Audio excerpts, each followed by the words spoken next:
Mwabaye abagabo se? Yego papa turabaye wowe.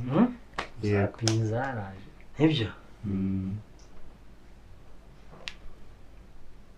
Nose hariya nkagira ngo ni ibindi bigabo byanyinjirira urugo naho ni mwebwe. Oya twebwe twose twabaye abagabo. Mbana ta. Kintu nzanire ka kayoga kanya nihera abana. Se mwiriwe neza. Yego papa. Wiriwe. Abana banjye nsanze bareba televiziyo ariko bijwi bafite mise numva ndikanze. Siko babaye abagabo. Nibanzanira akantu mbahe dusangira tukari. Ye?